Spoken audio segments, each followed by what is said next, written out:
everybody. Welcome to another episode of Happiness Matters, the show where our guests share their stories and insights to inspire you, encourage you, motivate you, and so much more. I'm your host, Beanie Man, and my super co-host, Mo, the service dog, is around somewhere. He might pop in, he might not. You might hear him barking, you might not. Who knows? We never know with Mo. And we're brought to you by Mupo TV. Make sure to stay tuned for all our new episodes every Friday, 7 p.m. Eastern on mupotv.com. And they also show our replays there and so many other shows. That's mupotv.com, and it's www.mupotv.com. I'm excited today to introduce to you my friend, our special guest, Gina Heumann. Gina is amazing. She's an author, and she has really turned trauma into triumph, I would say, pretty much, So hi, Gina, welcome. I'm so glad nice to be here. Why don't you tell us a little bit about you? Okay, well, I'm a professor, I'm a designer, I'm an author, I'm a speaker, I'm an educator. I'm a really busy person. I'm a wife and a mother and a dog lover. And you're a great friend. What's that? And you are a great friend. Aw, thank you. Because you're awesome.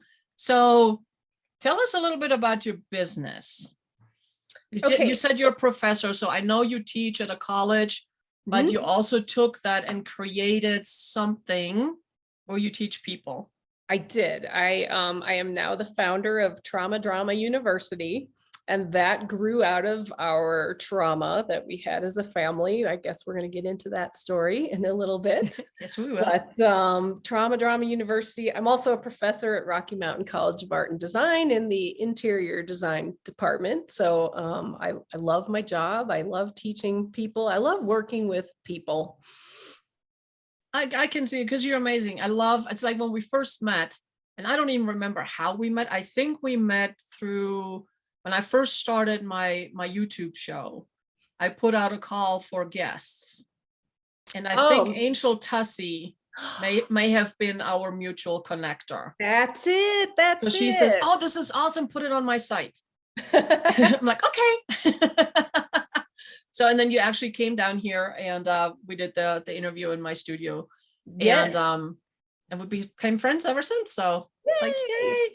But I love your story, and I love how you really turned your whole trauma and created this beautiful curriculum that you have where you help so many others in the same situation, because so many times whenever we experience trauma, we're going through really dark times, we always think, it's like, I know it was for me, I'm all alone.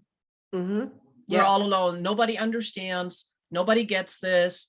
There's nobody I can talk to. And if I do talk to somebody, I get well-meant ill advice. Mm-hmm. And it's just like, and we feel so isolated and we feel all alone.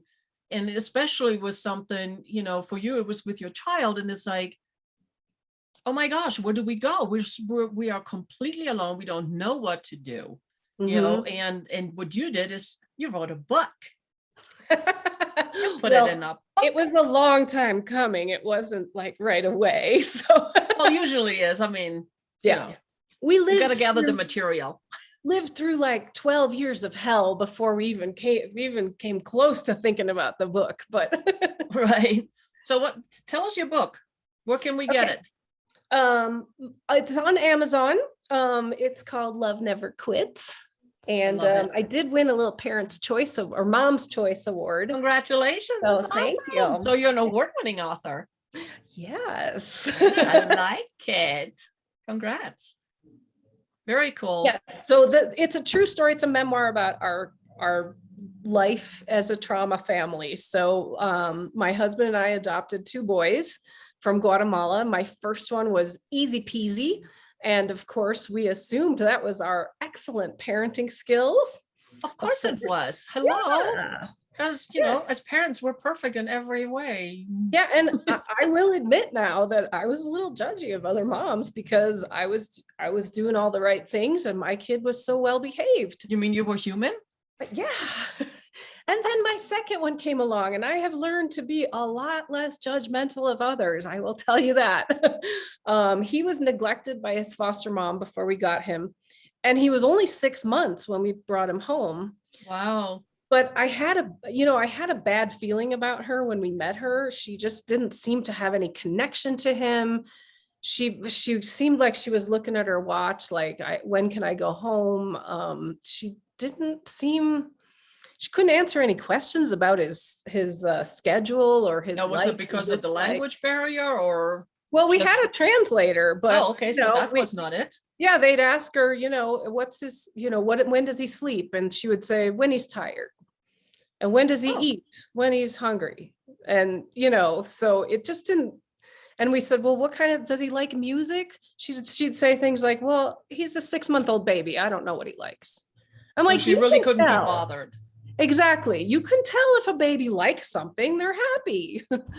Right. So, Right. but she was very standoffish, and I just got bad feelings about her. And then now, years later, I can see that he had every sign of being neglected, but I did not know what the signs were at the time. I was just assuming, and plus you assume too that he's 6 months old. So, How he's a bad little can it baby. be? We'll just love him to death, and he'll be Right. fine. Right. No, absolutely. And that's what I would think, Mhm. And because I know that studies show that we don't actually form lasting memories until we're at least 3 years old. Right. So the stuff before, it's just, it passes and it doesn't stick. Right. Except it's not the Apparently. memory that is sticking with him. It's the trauma. And so what the trauma does in that first year of life, it actually rewires the brain for fight or flight. Because if you're, crying and crying and crying and nobody comes, then you start mistrusting people, or you don't trust them.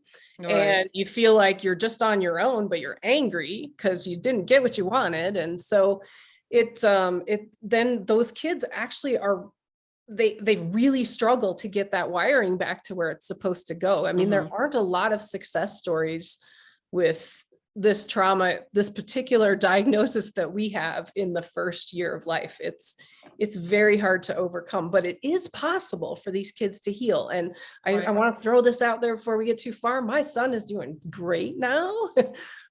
He still struggles with anxiety and depression, but I think most of us do. So there's a lot of us out there that do. What's that? Especially during these times with yes. Corona hanging around and all that, Yes. He struggled a lot, and he suffered. And from the very first day when we brought him home, he was just cranky all the time. And he did things like, he didn't follow us with his eyes like babies do. He didn't like to be held. He didn't, I'm trying to think, no eye contact. Those are things as a baby. And then to get him to sleep, like all the planets had to align so that he could get to sleep. But he didn't sleep through the night until he was 11. And to be honest, I'm still not sure he slept through the night. He just stopped bothering us at 11. So wow. I can't even imagine. I know how it is when I wake up at like 2-3 in the morning. I was like, oh, I don't get a full night's sleep. Yes. And that's not every night. That's maybe once or twice a month. Oh, you're good. I have it several times. And it wipes me out. Well, but for me, it's like when I hit the pillow, I'm out. Oh, that's I think I go like some other realm or something. I'm gone. But at the same time, as soon as I'm done sleeping, I open my eyes and I can go. Oh, nice. So most times. But hey guys, we're gonna take a quick break and we'll be right back.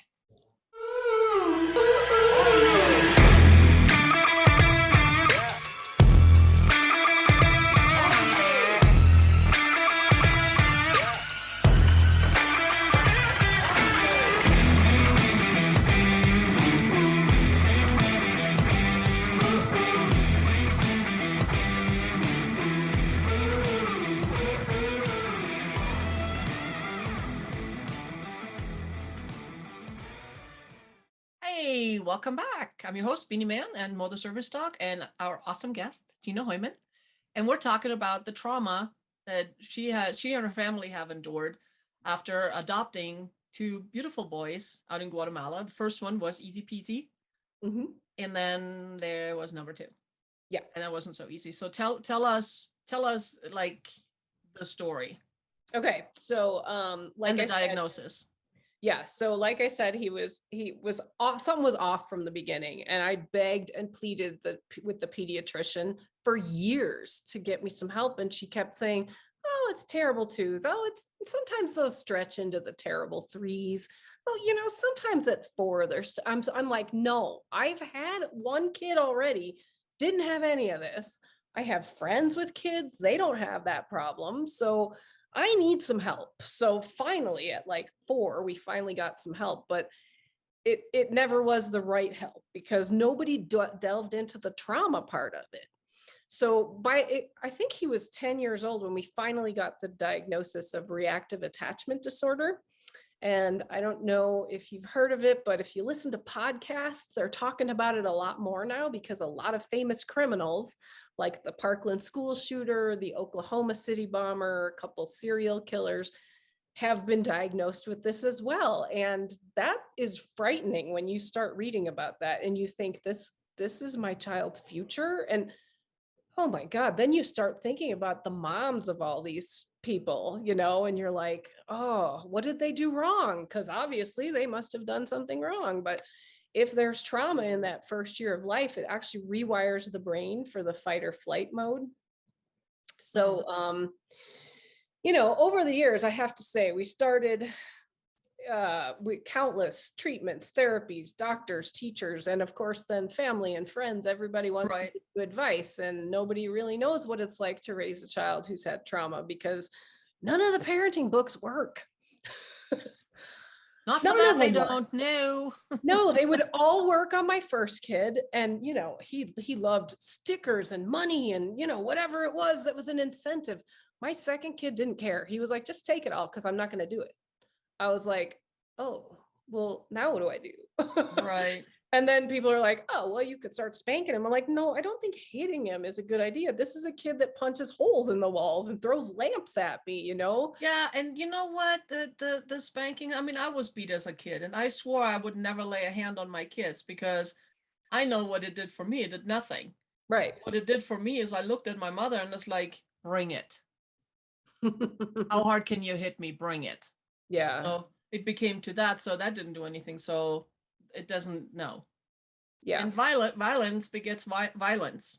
Exactly. And he was already violent. So he, we had a string of broken electronics and, people would be like, well, if he broke the TV, just don't buy another one. I'm like, well, what am I going to watch? I know. It's like, thanks. We're not punishing the rest of the family. Yeah. So it's hard because you don't know what to do. And, we tried so many different things over the years. We did neurofeedback when he was really little. He's done it again since. It's come a long way in the last 18 years or whatever. And it's, we actually did see some nice improvement from it, but that was after he had already mostly healed from his trauma. We did this family intensive therapy when he was, I think about 12. And it was 2 weeks, 4 hours a day, 5 days a week, Wow. 4 therapists and all 4 of us. So it was really intense. And what was cool about it was that there was not enough time to forget stuff in between because we had to go right back the next day. But there was enough time that we could go home and start implementing some of the new tools that we learned that day, or, just to decompress together. And I say we're all healing together. I've been diagnosed with PTSD. I'm pretty certain my husband and my other son have it as well, but they have not. Oh, I would imagine. I mean, if you have to live in constant fear and live on eggshells and walk on eggshells, because you never know which button will go kaboom. Right. And, just so that you don't think I've adopted Chucky from the movie, the horror movie. That thought never crossed my mind, but now that you put it out there, it's like, now I have this image in my head. Thank you. It did to me all the time. I'm like, those kids in the horror movies, one of them's living in my house. Like there was one night he He punched me in the head in the middle of the night. It was 3 a.m. And you were sleeping and he just I walked was up and sleeping, and I felt this whack on my head, and I looked over at my husband thinking, well, maybe he like rolled over and flopped his arm on me or something. And he was sound asleep. And then I looked the other direction. There's my kid with this like dead look, like the horror movie look on his face. And I said, did you just hit me? And he said, yes. And I said, why? And he said, well, you took away my video games. And I was like, that was 9 hours ago. He's still stewing over it. He's still that mad at me that he had to come punch me. so it just festered, it kept on going. Right. And then you think, well, okay, well, now I should sleep with the door locked because I don't know what else he's going to do. I mean, we had all our knives and sharp things locked up, but heavy things are still around and Right. smash on my head. I don't know. So, like my mom was like, well, just lock the door at night. I'm like, but he's a 7-year-old, I don't want to, what if he needs me? I'm his mother. And when he was in a good mood, he was so sweet. I mean, he has a huge heart. He would love to feed the homeless guys. He would actually pack a lunch for the homeless guy when we went up to our synagogue because it was wow. like, there was a guy on the corner all the time. It was a different guy, but he didn't care. He'd be like, we have to pack something for the homeless guy. Aw. So, I mean, he had his good moments. So it wasn't like he was this horrible mess all the time, but it happened so often that it was frightening. Wow. Like I said, I cannot even fathom. I mean, no. I really no. And but you know what? It's like I have so much respect for you and your husband for not ever giving up. Thank you. For keeping going. It's like, no, what you're telling us, that's not it. There's more. There's more. And I'm sure you went like from one specialist to another specialist to another specialist, and second, third, fifth, 10th opinion. Oh yeah. To get the answers that you needed. None of them are free either. And most of them were mostly mental health wasn't covered by insurance at all. So wow, yeah, we have come a long way. Yeah, at the time it was terrible. Now at least it's a little bit better, but still we need to do so much more in this country. And especially I agree. This whole corona experiment, the kids are suffering trauma like never before. So it's rampant right now. Oh yeah. I mean, especially because human connection is so important. And I mean, it clearly shows with your son. It's like from the get-go, from the second, I mean, I always say before, from the second of conception, right? Really, but especially it's like once they come out of the womb, they need to be held. We need to be loved. We need to have that feeling of belonging and the feeling of being safe. And we need this as humans. We need that for survival. We need, I don't know what the numbers are, but we need X amount of human touches, right? Physical touches every single day just for basic survival. And it's tough. And now with the whole COVID thing, when they're separating people, and my heart breaks for everybody who has loved ones in the hospital and they can't visit. And then the loved ones are all alone, which is not healthy for them either. Right. It just adds to the whole thing. So I cannot even imagine how isolated you must have felt. Oh, very much so. With your son and nobody to turn to. Exactly. And it's one of those things you don't really want to talk about it. All the other parents are like, oh, well, Johnny got straight A's and, Bobby won a trophy at soccer and blah, blah, blah. And I'm like, oh. And you don't want to say, and my kid didn't kill me. Yeah, my kid went to therapy and didn't kill me today. So that's like my good news. Well, yay. Which, I mean, it's great news, but it's not something you want to share because you don't want to be that person. You don't want to be that mom. You don't want to have that kid. Well, and then, the mom judgments out there are so bad. Like I remember like bringing them to school and there'd be like a group of moms, in their cute little tennis skirts, having a little coffee thing. And I could hear them talking about me like, oh, that's the bad kid's mom, and It's hard. It's hard, and you don't know who to reach out to. You don't know who's safe. And, I have very few friends that were there at the beginning that are still with us because they were awesome. They understood that. Oh, you mean like real friends? Yeah. Real friends. Right. But yeah, And plenty of the thing people. is, compassion, guys, goes a long way. It really does. Don't judge people unless you know exactly their story. Mhm. And you've walked a mile in their shoes. Yep. Don't judge. Show Mhm. compassion. It's like, I see you're having a hard day. Can I take you out to coffee? Yeah, see, You need why aren't somebody more to people talk like to? that? Or, oh, here's one. Smile and say, hey, you need a hug? Actually, I have this story in my book, but there was a woman one time. I was at Target and my son started throwing a huge meltdown tantrum, and he was too big to like lift him up and carry him out of the store. At that point, he was like 8 years old or something. And I'm trying to like manhandle him to the door. And some lady comes up to me and she says, I have had 6 children. I raised 6 children, and not one of them ever acted that way in a public place. You should be ashamed of yourself.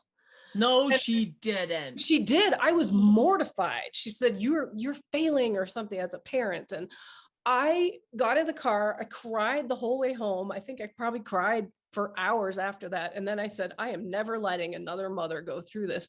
And so I started after that. I used to carry $5 Starbucks cards in my wallet. And then if I saw a mom whose kid was throwing a big meltdown, I'd be like, here, have a cup of coffee on me. I've been there. If you need someone to talk to, here's my number. And so I actually made that as a product in my store now. I have these little postcards that they have envelopes with them. Oh, I love that. Yeah, so it says, hang tough, mama, wishing you a better day. I love that. And then you can put it in the envelope with the thing. But I'm like, if we could just spread kindness and, tell people they're not alone, maybe they'd be more willing to reach out for help. I agree. So, I agree. No, that's wow. Hey guys, gotta take another commercial break. We'll be right back.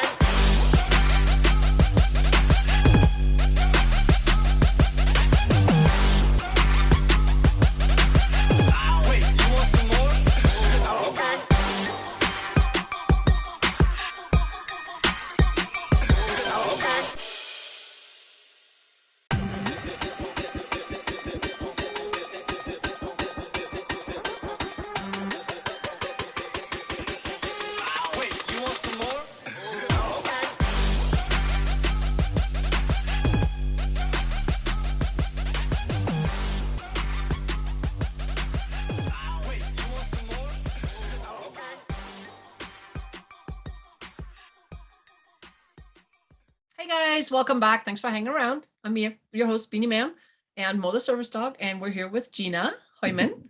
And Gina, tell us a little bit about when you finally got the diagnosis, that big like, wow, because once you have the diagnosis, that's when you can go and get the resources and the help that you need. So tell us how that all came about. It was actually, we went to a therapist in Denver who's like known for working with kids with ADD and things like that. And he used to do these friendship groups that were like group therapy for little kids, anger management and socialization techniques and things like that. And it's very expensive. But the lady gave me a deal. And then because he was like the leader of the group in the right mood, he could tell you exactly what he's supposed to do when he gets angry. But when he was angry, he couldn't access that part of his brain at all. I mean, if you've ever been in like a trauma situation, you're not thinking clearly. So, and he can't, when you're in that fight or flight mode, you can't access the higher level thinking skills. So it's the same when we're afraid, when we're in fear. It all goes back to primal instinct survival. Exactly. And so that's why the parenting books weren't working. So anyway, she had an intern in her office who was like a DU grad student, and he was studying psychology, and he was 24 years old. He was an Army vet. He was Hispanic, just like my son. And he was cool. So, he started doing these therapy sessions with him for a really reduced rate. Nice. But he would walk him up to like McDonald's and get an ice cream cone, or they'd walk to the park and play. So it didn't seem like therapy. And he loved hanging out with this guy. And this is the guy that finally said to me, he goes, have you ever heard of reactive attachment disorder? And I said, no. And he said, well, let me send you some articles and you read them and see what you think. And as soon as I read them, I was like, oh my God, whoever wrote this article lived in my house. Like, they know what's going on. And it's frightening. And then you read about it and you find out all these famous criminals had it. And you're like, oh my God, how are we ever going to fix this? Right, because you don't want your kid being a headline. Exactly. It's horrible. So it took a long time. We've tried pretty much every kind of therapy there is, but what really worked for us was this family intensive therapy. And it was long and it was hard. And that was part one, though. And then we also did, we switched to school. So he went to a school that was trauma informed. So instead of like for gym class, they did yoga and meditation. They would check in with their feelings every day. It really was a great program.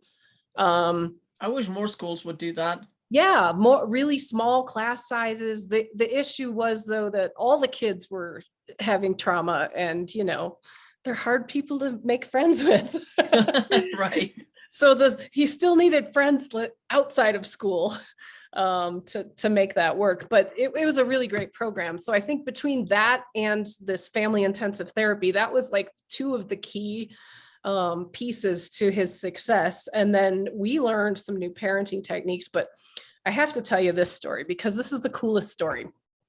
So one of the things we did in this family intensive thing, I call it the flip chart therapy. So the therapist comes over and he has this big flip chart like you would use if you're doing a big brainstorming session. And he starts writing on it and he says, okay, Maddox. And he focused on my son and said, you're going to be doing the work here. Tell me, what do babies need? And Maddox says, they need their diapers changed. They need water, or milk. They need a place to sleep, so we made all that list. And then he flipped to the next page and he said, tell me, how do you think babies bond with their caregivers? And so then we talked about things like eye contact and touch and special tone of voice and snuggles and things like that. And so then we went back and talked about his birth mom and all of her situation, and then going to foster care and all of that situation. And he went back to that flip chart and he said, okay, see this? The foster mom, she gave you the stuff on page 1, the stuff you absolutely needed because you survived. But now let's go to page 2. You didn't get any of that. And that is not your fault. And like he really stressed, not your fault, not your fault, not your fault. You were not a bad baby. Like there was nothing wrong with you. She was a bad caregiver. And, kept emphasizing that over and over again, that it's her, not you, not your fault, not your fault. And after, like 45 minutes or whatever of this therapy, he says, okay, well, we're all going to leave the room now. And I just want you guys to stay here. Oh, and I forgot to tell you, he's sitting on my lap like a baby. I'm holding him like a baby, even though he's 12 years old and he's large. Hey, I do that with my kids too, and they're 24 and 27. I said, I need a mommy snuggle, so come in my lap, and we do just that. And they're so cute. They're like, oh, mom or mother, I know. Now I go, you need a 20-second therapeutic hug. You need one. But they'll do it, Yeah, he doesn't like it. He still doesn't like to be touched, but he'll do it, and he knows it helps. So nice. But yeah, so at the end of this therapy, they say, okay, well, we're going to leave the room and I just want you to stay here on the couch together and just be there for each other. And I kind of glance at my husband. I'm like, okay, well, and they said, when you're ready, we'll be out in the hallway. And I thought, okay, I'm ready. Well, like, we've been here for 45 minutes. What the heck? The minute the door shut, he cried like I have never seen him cry before. Like he released so much pent up emotion. It went on for like 20 minutes. And towards the end, he was giving us eye contact. He was reaching for us. He was giving us hugs. It was like the coolest I have experience. chills. That's beautiful. Oh And my I gosh. just feel like that was the moment of the beginning of his healing. And then the next day, they actually gave him a teddy bear. And the teddy bear was baby Maddox. And he had to tell, like, coached with the therapist and everything, he had to tell baby Maddox about his whole experience with his birth mom and his foster mom and coming to America and all the things his parents have tried to do to help him.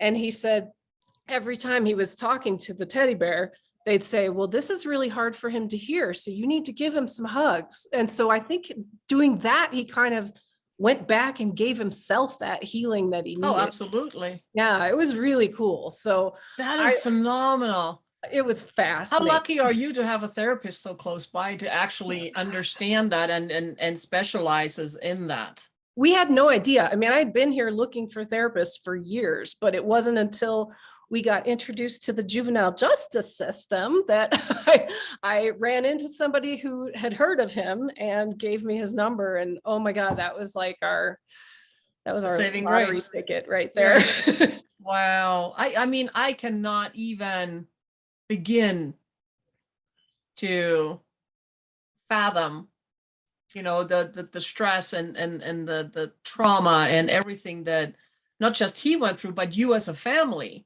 went through. Well, and it's hard too, because, if something happens at school and, he wasn't like beating anybody up at school, that was saved for home. But at school, his anxiety was crazy, and his anxiety would make him throw up. And so he would throw up at school almost every day. And the nurse would call me every day and say, well, he threw up, you have to come pick him up. And so I lost 4 jobs in 3 years because the employers are not that happy about that. Yeah, no. Wow. I mean, that is just, but the love that you have for him shows. Yeah. Not just in your face right now. Okay. But I mean, in your actions, by really sticking with him and going through, and, it's a tough, heck yeah. But it's like, we can do this. Yeah. We can do this. We can help you, and overcome and deal with it and work with it. And thank goodness these days, I mean, they've really come a long way. Just the last 10 years in therapy, with the tools and everything that they have available to give to people, like your son, to you guys, to deal with and to work through the situations and the trauma and the incidences, really. Right. And we're like, we did neurofeedback a couple years ago, or maybe it was last year. And that was really helpful too, because he didn't really open up to us even still after this therapy until he had the neurofeedback. And then instead of staying in his room all the time, he would actually come down to go to the fridge and hang out with us for a few minutes before he'd go back upstairs. So, it started slowly, but now he, like, just the other day, I was telling my friend, I didn't get any work done today because Maddox wanted to have a talk, and it was a good talk, but it was like an hour and a half. But sometimes that's more important than anything else. Exactly. I know. I'm like, and if he wants to talk, that's the most important thing right now, because I do think he's going to be a successful adult now. Oh, absolutely.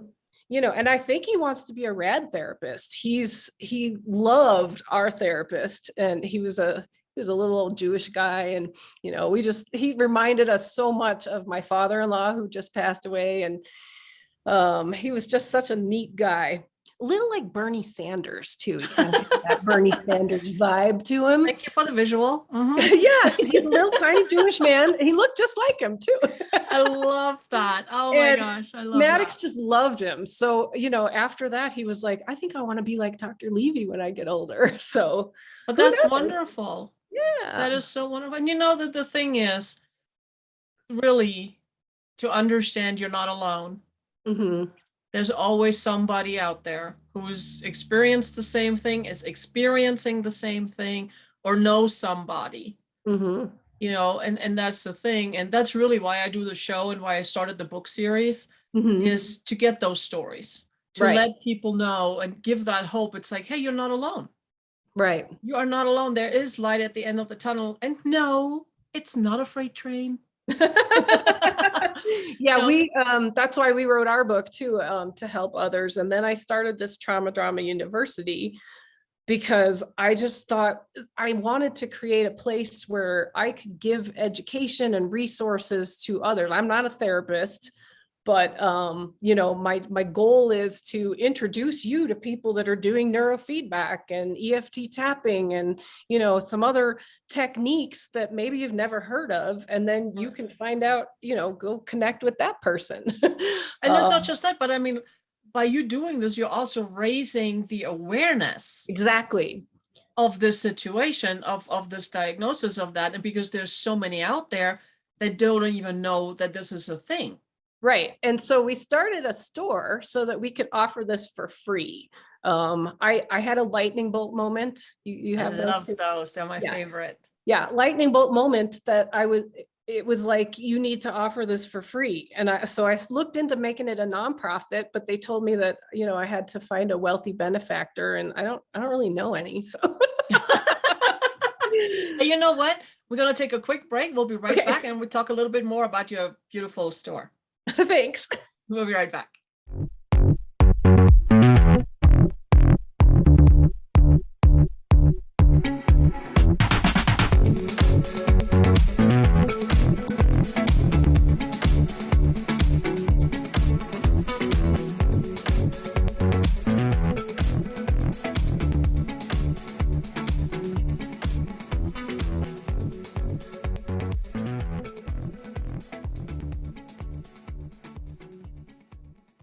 And we're back.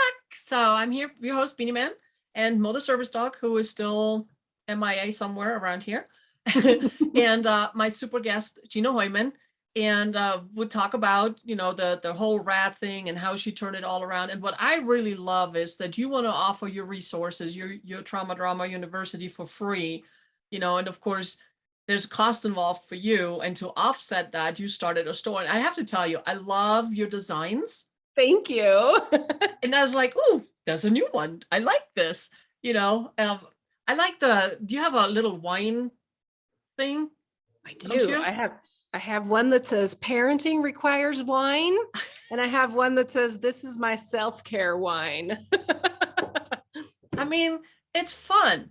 And I love that it serves a purpose bigger than this is for the money. I'm doing this to make money. Well, and the trauma heart, my friend Ben was my graphic designer. I love. I told him, I said, I gave him some words. I said, we need healing, love, hope, inspiration, and badass, because these are parents in the trenches, man. This is not like sunshine and rainbows. This is like, gritty. And it's not a quick sprint. This is a long freaking marathon. Right. So now I'm like, all right, everything's kind of got the trauma heart on it. I love it. Sort of grungy backgrounds and things like that. So that I think that is super, super cool. So since this is a show of happiness, okay, what adds to your happiness? How would you define your happiness? And then what do you do that raises your vibrations? I think other than helping others understand that and get through it. Yes. I was going to say, I love teaching. I love teaching. It's so much fun. I love when I get to take my students to like field trips and things like that. I love quality time with people. I'd say that's my big happiness factor. And I love hanging out with my family. Like, my kids are both into EDM concerts. And so they actually dragged us to a concert at Red Rocks over the summer. It was so much fun. I bet you my son was there. My oldest, he actually produces EDM music. Oh, we're going to have to talk because so does mine. Oh, nice. So yeah, let's connect we can get them together. Yeah, mine's actually went to trade school for that. So oh, wow. No, Tim taught everything. Tim is self-taught. Nice. Well, Landry was too, but then he decided he wanted to try the school program, and it's really helped with connections and stuff. Nice. So that's been fun. But yeah, I love going to concerts. I love love being in nature. I love going on walks with my little puppy. I have a little Princess Oreo. That's her name. Princess Oreo. Oh, I thought that was a breed. I'm like, I've never heard of this. Oh no, she's a Chihuahua mix. Gotcha. And then we have another Chihuahua that was Maddox's therapy dog, and he still kind of needs him on occasion. So it's great. Yeah. I love that. So you go like hiking and stuff? I do. I go hiking, and I'm lucky I have a lake down at the end of my street. So you can walk all the way around the lake. And that gets me right onto the whole trail system. So I just love our location. So nature's one of them that makes me happy. Hanging out with my kids makes me happy. We had game night last week, and it was so much fun. We hadn't done it in so long. And we were all just laughing so hard. So and those are the best kind of things. When it's like spontaneous, hey, let's do this, let's have fun, let's run with this. Yes. And it's just boom. And for us too, it's like they're like, this are the best times. We do some crazy things too. It's like we went to my kids had a swim meet one time right outside of London. We were stationed in Germany. And so we went. And we had, like one of the nights, it's like, oh, we should go see a show.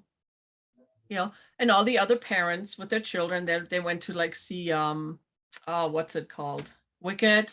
The children shows, Here's us. We took them to see Spamalot. Oh, cool. And what was really cool is Tim Curry was playing King Arthur. It was his last week playing King Arthur.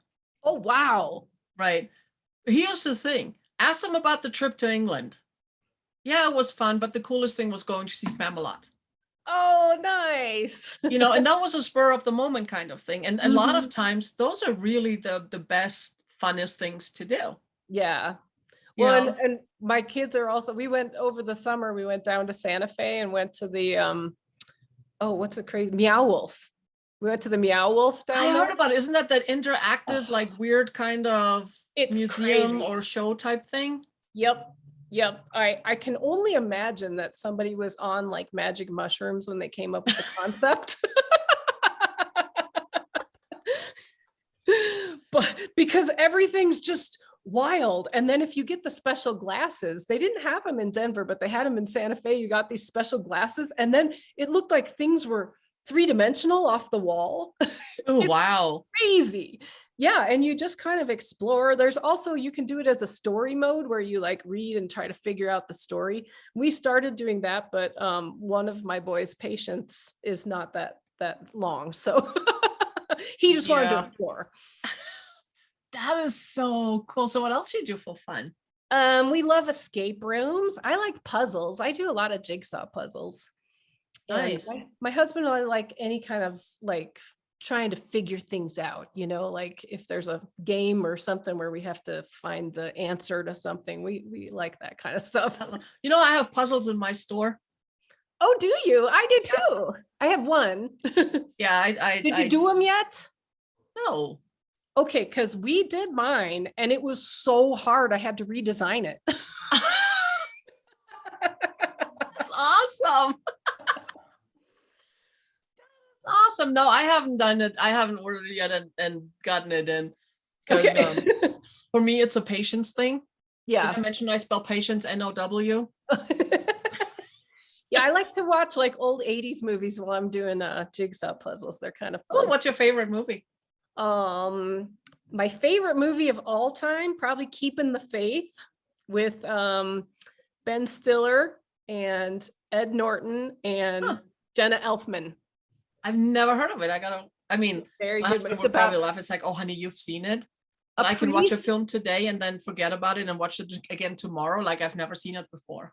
Yeah, a priest, a rabbi, and a high-powered businesswoman walk into a bar. So that's the story. No, it's about a guy who's a priest, a guy who's a rabbi, and they've been friends since they were little.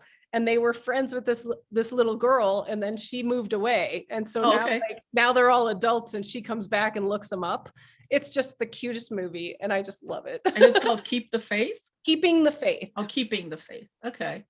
Gotta look that up. I'm gonna write that down. And you will feel happy when you're done. It's a good movie. I like it. I like happy ending movies because I do too.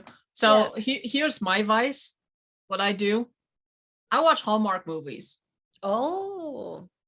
I try to get one in at least once a day, right before I go to bed, to end my day on a happy note. Oh, nice. You know. Have you seen Ted Lasso?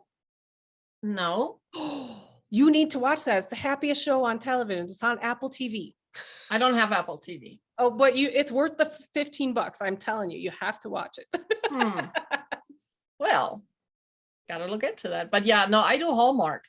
Okay. And I mean, but I love with the Hallmark movies, you know how it's gonna end. Right. But it's so good. And I can watch them over and over, the same one. Me too. I can watch my favorite movies over and over. And you know, another movie that's really that I love, The Princess Bride. Oh, that's a good one. And I remember one of the movies was The Never Ending Story. Oh, okay. I don't remember if I saw that one. Because that really helped me through a dark time in my life. And of course I watched it in German because, you know, I was in Germany at that time. Mm-hmm. And so that was really cool. And then a couple of years ago, the guy that was playing Atreyu, the main character in the show, he actually, I never saw it. Oh, you should. It's really good. Okay. So anyway, so the actor who played Atreyu actually was here in town at Galaxy Fest as one of the VIP guests. Oh, wow. So I got to take my picture with him. Nice. It was so cool. Yeah, it's those things. But yeah, I mean, and what I love about is with movies or music or anything, to me, they're also a form of therapy. Right. You know, because they help you escape. Mm-hmm. They help you. And a lot of times I get nuggets in there. Like, oh, wow, they were doing this. I can try this. See if that works for me, you know. And I think it's, especially music, is so universal. It's such a universul language. Oh yeah. Music. You know, I mean, there's some stuff I wouldn't listen to because that would just no. You know, but anytime I get anxious, I like to turn on music and dance because it just brings you to a different vibration, I think. It does. I usually have music playing in the background here, and I mean, I listen to weird music. So well, when I say weird, I listen to like tribal music. Oh, okay. Because it has a certain, I can't even explain it has a certain beat and it has a certain vibe to it. You know, that's just like, it's just good. I love it. I love it. It's just really good. And I mean, life is just, I wouldn't say too short. Life is what we make it. Right. You know, and again, when you see somebody out there that's struggling, don't judge. Don't judge. I mean, there's a book that's called The 4 Agreements. And one of the agreements is don't judge. It also should be don't pull out your phone and tape them. Because I was so glad that wasn't, when Maddox was a baby and he was having all his tantrums in public, I was so glad that wasn't a thing. But it's a thing now. Like, that's the first thing people do is film you instead of try to help. Right. Because that's a whole nother discussion right there. But no, I mean, it doesn't take much to show kindness and show compassion, you know. And here's the thing, guys, put yourself in that person's shoes. Okay. Everything might be going great for you right now, but there might be a time where you are struggling, where you need help. And wouldn't it be nice to have somebody reach out, give you a hand up instead of crush you even more and step on you and put you down even more? I mean, really, and it doesn't take much. It does not take much. Kindness is free. Compassion is free. And here's the thing. What goes around comes around. And it works in every direction. You do good, you get good. What I've started changing my mindset too, like if somebody cuts me off in traffic or something, instead of saying, oh my God, what an asshole, I say, wow, that guy must have something he really needs to get to, or like maybe his daughter's in the hospital and he's got to get there. And, you know, so I'm trying to think maybe he has a reason for doing I love that. And it shifts everything. It shifts the way you react, you know, and the way you move forward. Because if you go into that negative place, I mean, it breeds more negativity. If you're in a happy place, you get more happy. It's that simple.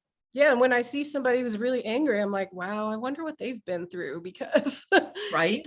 to be an angry person like that, you've been through stuff. So I'd like to help you. Right. It's like, hey, you are not alone. You really are not alone. There's so many people out there that have been through it, know somebody, they're willing to help and not just give the lip service. There's so many out there who really, really, really want to help, and be that person. Be that person. Be the light. Be that change that you want to see in the world.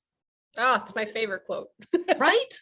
Because it's true. Instead of complaining and putting somebody down and saying how awful that step back. Okay, yeah, that's what it looks like. But there's a reason they're in that frame of mind right now. Right. Okay, maybe they just lost a loved one. Right. Okay. Who knows? It can be a million things. But instead of judging, show compassion, show kindness, and reach out to them. It's like, hey, you need a hug? You want to talk? Yeah. You want a cup of coffee? Here, I'll buy you. Right, exactly. Right. I mean, it really doesn't take much. Smile and smile at them. Smile is so big. Smiles make such a big difference. I know, and it doesn't work with a mask on. But you know what? Yes and no. Because when you smile, your eyes show it. That is true. When you smile, you can have all of this covered, but your eyes show it. It's just like when you're on the phone and you're answering the phone, and it doesn't matter when or what job or personal or whatever. When you answer the phone and you smile while you talk, people can hear that. I did telemarketing in high school over the summers, and I was pretty good at it, but that was what they taught us, was make sure to smile. And I remember my coworkers were like, that's so stupid. And I'm like, no, people can tell. Yes, they can, because it's just different. You can practice, you can play it at home, record yourself, say the same thing while you're smiling and when you're not smiling, and notice the difference. Yeah, it's crazy. It's crazy. So anyway, thank you, Gina, for being on the show. Having me. This was so much fun. It was, wasn't it? I know. I wish you lived closer. I know, me too. Well, we can meet like halfway. All right. Well, my son's down there, so I'll come down and visit you. Oh, goody. Yeah, ping me. So, hey, right. Gina, if people want to get a hold of you, what's the best way to get a hold of you? www.traumadramauniversity.com. That's our main university website. And then we're also at tduproducts.com. That's the store, and they're connected. So you can get from one to the other. Nice. I love that. Thank you for being on here. I love you. I love your heart. I love what you do. Give my love to your family. Give my love to your sons. Thank you. And guys, you guys stay tuned. I'll be right back with the tip for the week.